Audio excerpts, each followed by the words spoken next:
Oh, I see. You're making us live. I'm making you live, yep. It takes a minute to load. Do you think we'll go viral? R. Yeah. All right, you are good to go. I'm hoping we don't, Jan. Ditto. All right, I'd like to call to order the June 23rd meeting of the Plan Commission. The time is 7 p.m. The meetings were mailed and posted. We'll continue with the roll call. I am Mayor Kim Smith. I am here. Alder Tom Smith, I'm here. Jared Holter, Here. Jan Brock, Present. Jenny Akins. My Excuse- understanding is she has resigned from the. She has resigned. Newt Tempty, Excused. thank you, and Craig Breitsprecher. Excused. Thank you. We do have a quorum, so we'll continue on with the agenda and meeting minutes or meeting. Item 2, approval of the minutes from the previous meeting. I'll make a motion that we approve the meeting minutes from the previous meeting. I'll second that motion. Thank you. We have a motion by Alder Tom Smith, seconded by Jared Holter to approve the minutes of the previous meeting. Is there any discussion? All those in favor, please say aye. Aye. Those opposed say no. Motion carries unanimously. Item 3 is public input. Public input is limited to 3 minutes per individual. If you would like to speak, you're welcome to do so, but please state your name and address clearly for the record. Would someone like to address the committee?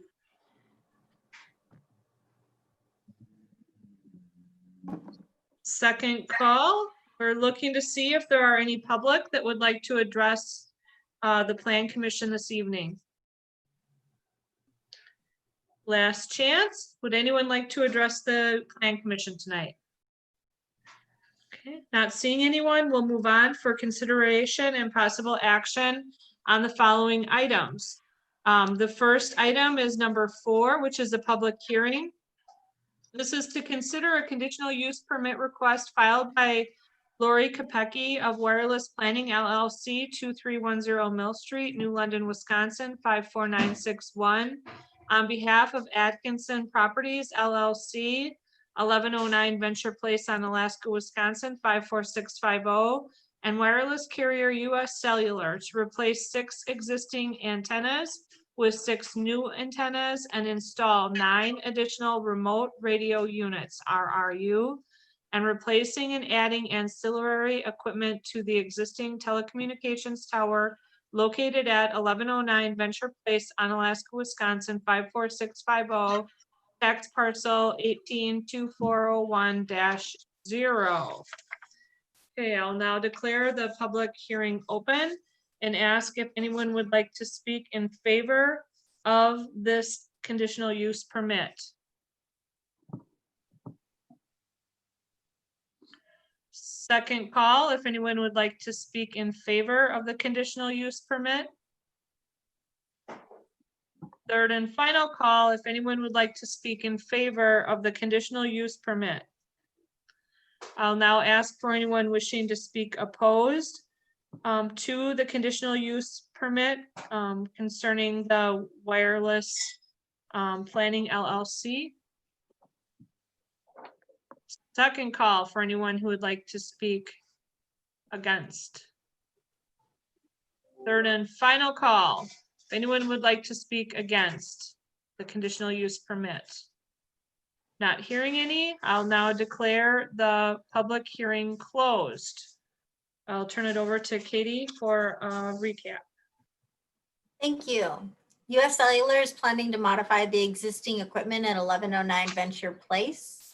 The structural analysis report determined that it is adequate to support both the existing and proposed loads. Results of their analysis state the existing tower complies with the proposed modifications, allowing it to pass and the project to proceed. Such structures and accessories are permitted only by conditional use permit for the accessory uses table in section 13.02.22 2 of the Unified Development Code, the city has no basis for the denial of the conditional use permit, but has found the basis to impose the following conditions. I'll read the conditions and the substantial evidence as required. 1, owner developer shall pay all fees and have all plans reviewed and approved by the city prior to obtaining a building permit. Owner developer must have all conditions satisfied and improvements installed per approved plans prior to issuance of occupancy permits.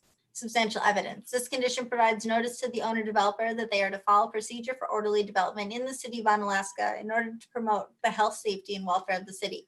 Condition 2, all conditions done with the land and are binding upon the original developer and all heirs, successors, and assigns so long as the conditional use is being actively used.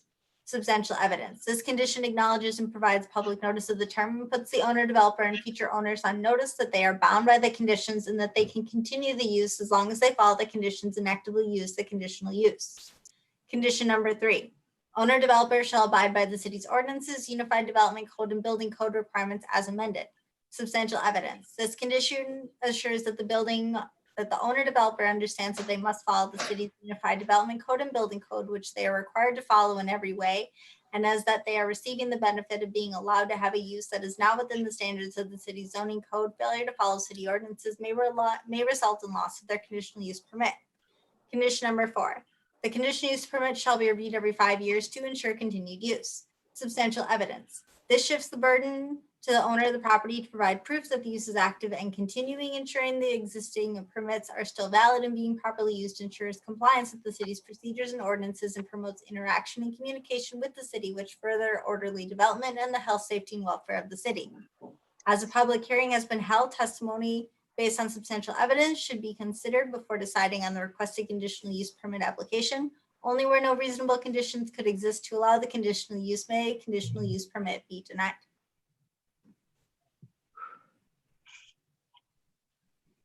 Thank you for that, Katie. What is the pleasure of the committee? I'll make a motion to approve the conditional use permit. I'll second that. Okay, we have a motion on the floor by Jared, second by Tom to approve the conditional use permit. I'm assuming that is with the 4 conditions. That is correct, with the 4 conditions as attached in our agenda. Yeah, Thank I you. second that. Yep, thank you. Is there discussion on the item? Katie, do you have anything to add? No, ma'am.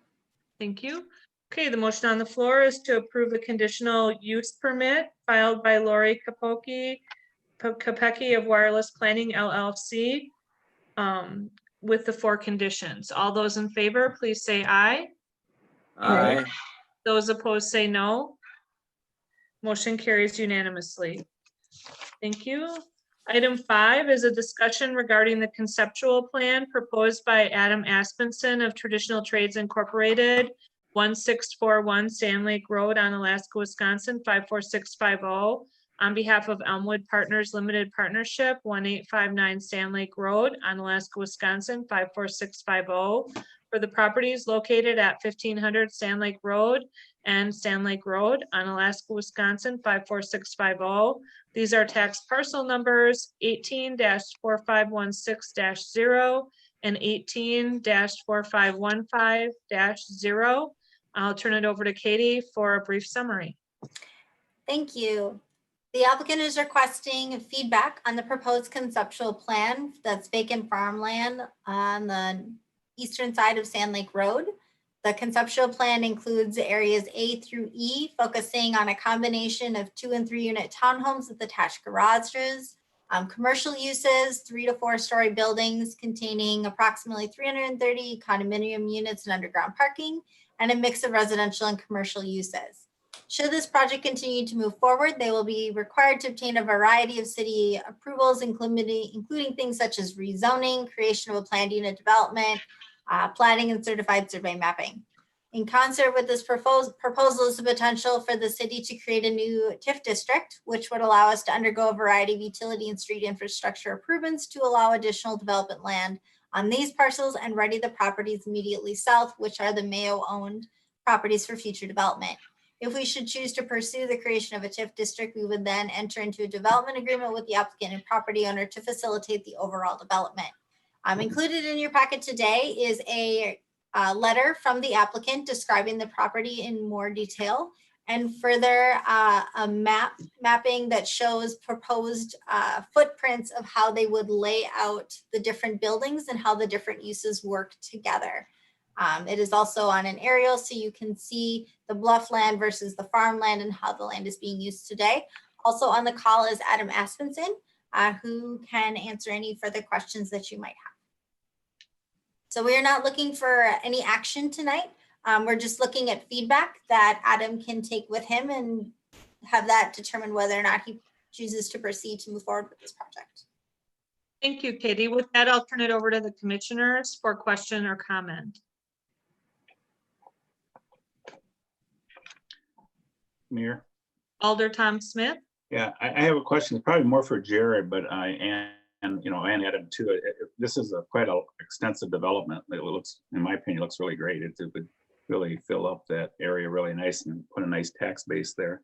But there'd be a lot of work to, public works and the TIF district, things like that, right? So we would do that in conjunction with, or is that something would have to be done first, or what would be the timeline to do both of those things? Jared? We'll turn it over to city engineer and director of public works, Jared Holter. Thank you. You are correct, Tom. There is a variety of projects that we've outlined that if this development and or development in the area to the south, even at the area owned by Mayo, there's infrastructure improvements that are needed in this area. One of the things outlined is there's a sanitary sewer that would come from the intersection of Krause Road and County Trunk Highway S that would proceed all the way south to US 53 for this area. There's water main tie-ins that would accommodate fire flows and the water main connection to the city system.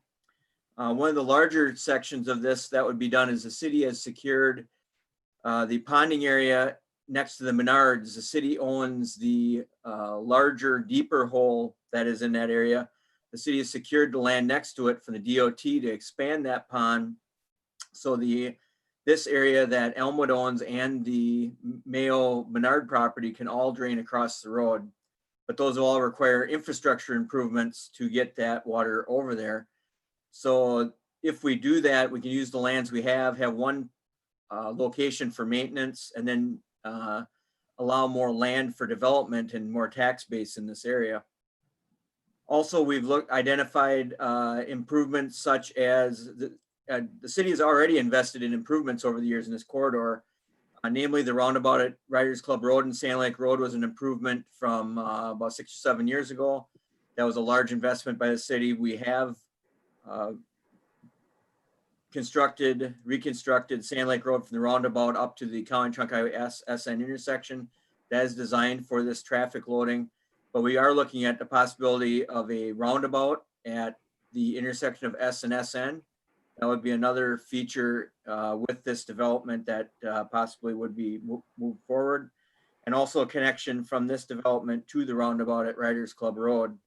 So we've identified infrastructure projects. We have those on a list.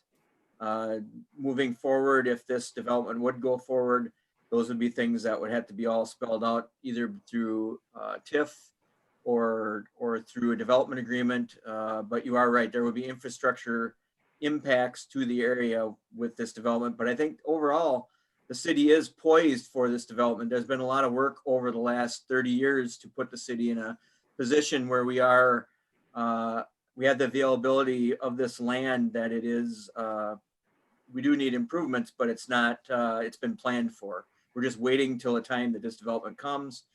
I think we could phase this development if it came in, so we could do those improvements as time went along. They wouldn't all be needed the first day that the first building went up.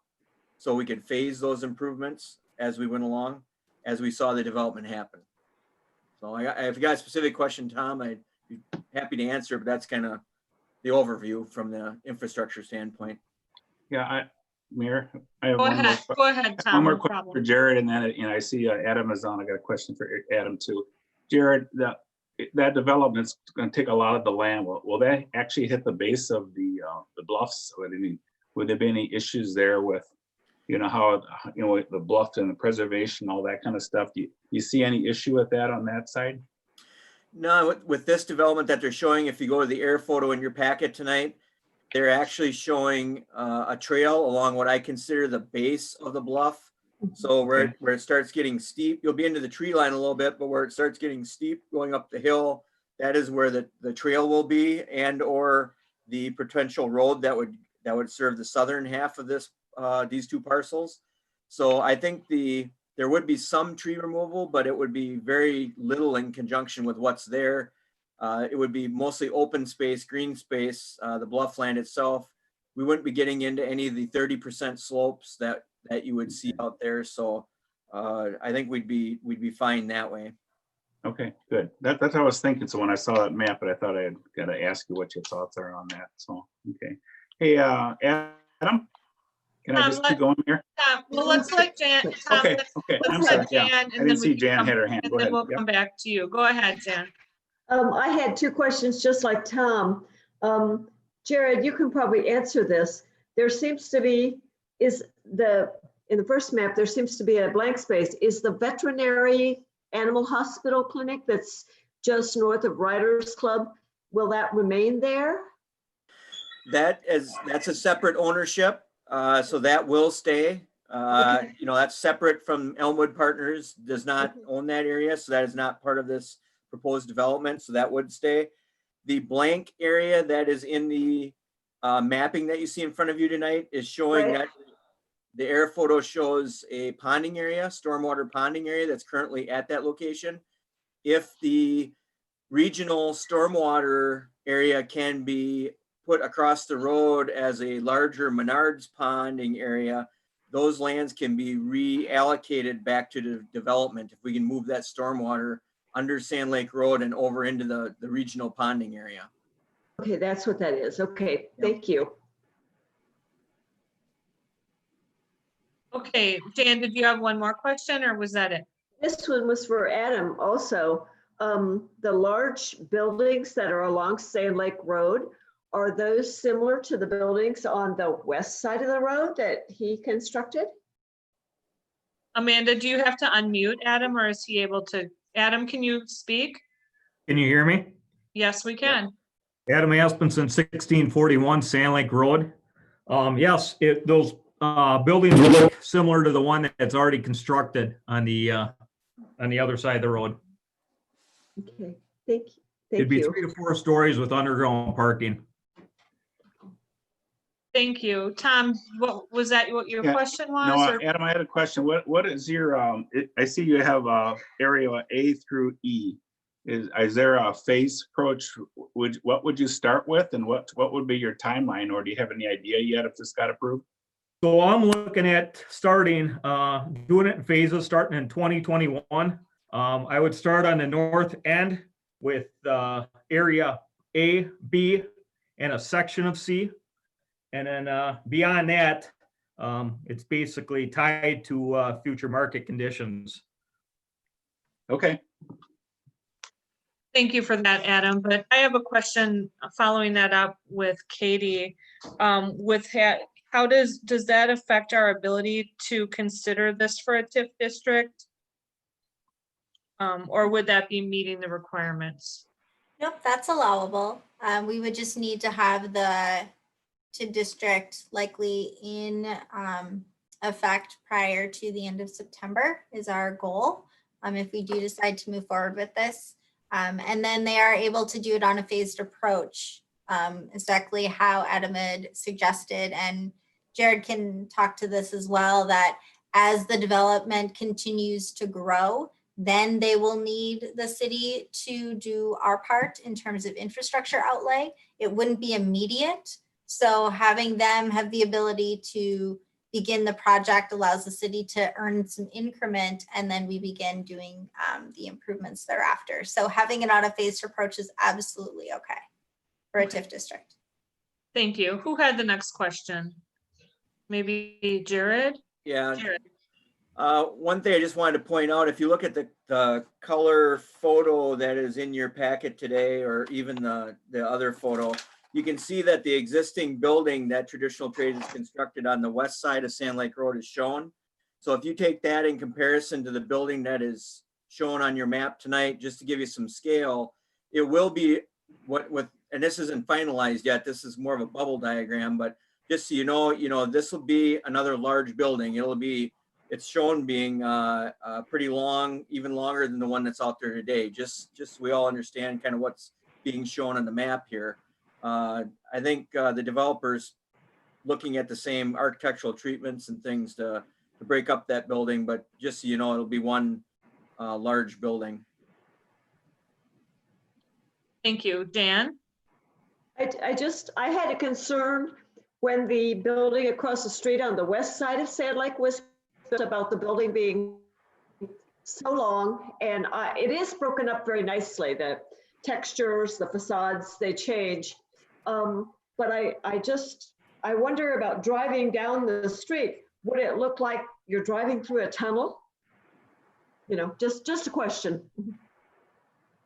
I'll go back to Jared. Okay, one thing that we've got at this area where the building's gonna be located that is a positive for this development is that does sit lower than the road. So the elevation wise, once you get that building in there, the first floor is gonna be basically buried not in the ground, but it's gonna be, because the road sits higher than the ground down there. By the time you get everything built in there, it's gonna blend pretty nicely into the terrain. I guess I could throw it over to Adam if he agrees with that, but that's the way I visualize this piece actually in there. Sure. Maybe Adam, if you would want to talk a little bit more about your vision for Yeah, I'd this love to. property. So the building sits further away from Sand Lake than our existing building now. It is a long building, but we are breaking it up with sections that bump back into the building so it doesn't look so long and big.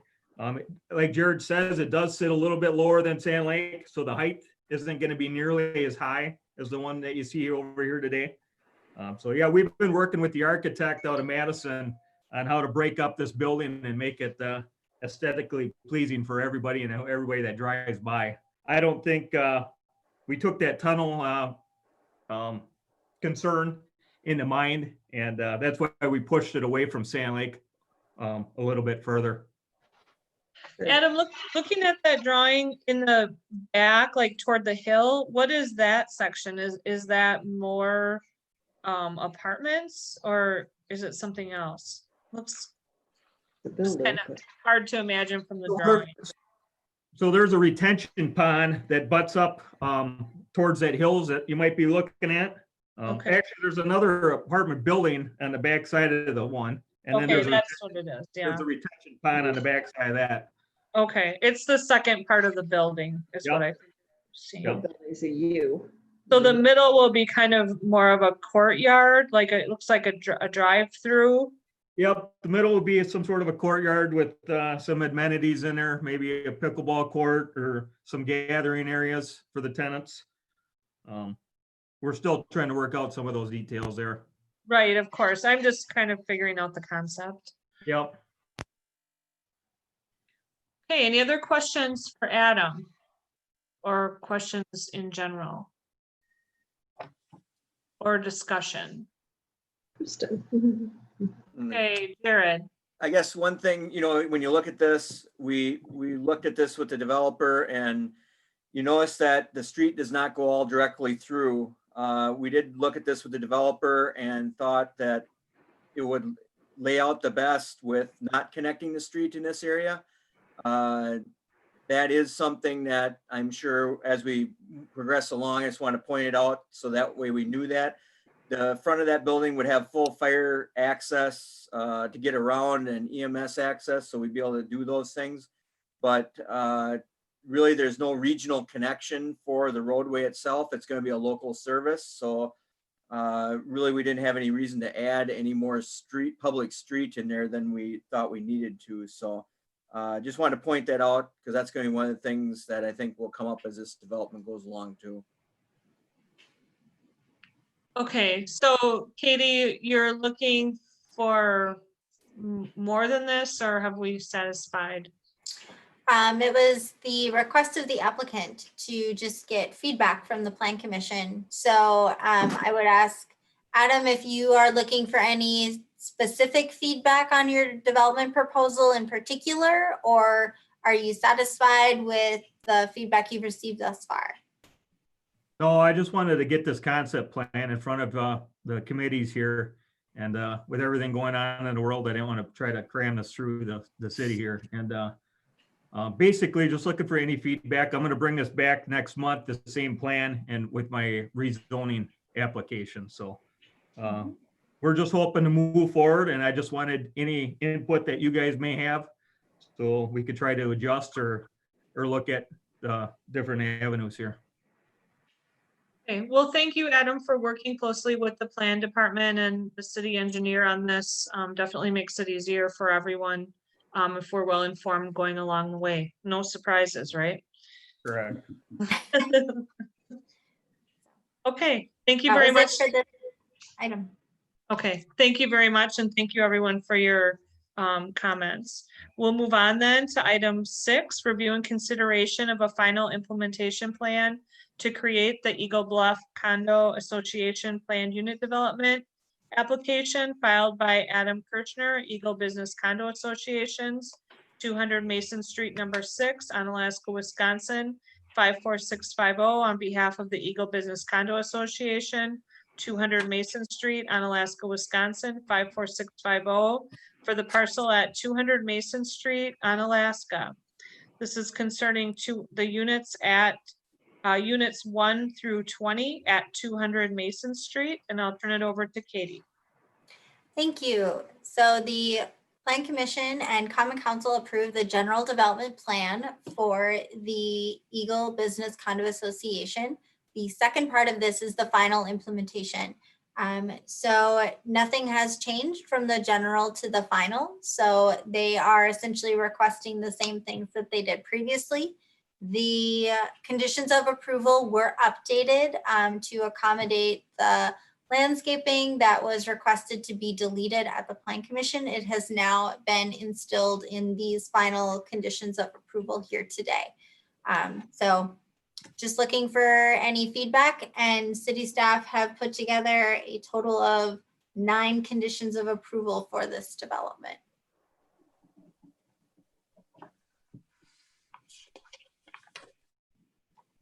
Thank you for that, Katie. What is the pleasure of the commission? I make a motion that we approve item number 6 with the 9 conditions stated. I'll second that motion. Thank you. We have a motion on the floor by Tom Smith, seconded by Jared Holter, to approve the final implementation plan for the Eagle Bluff Condo Association at 200 Mason Street for units 1 through 20 with 9 conditions. Is there discussion?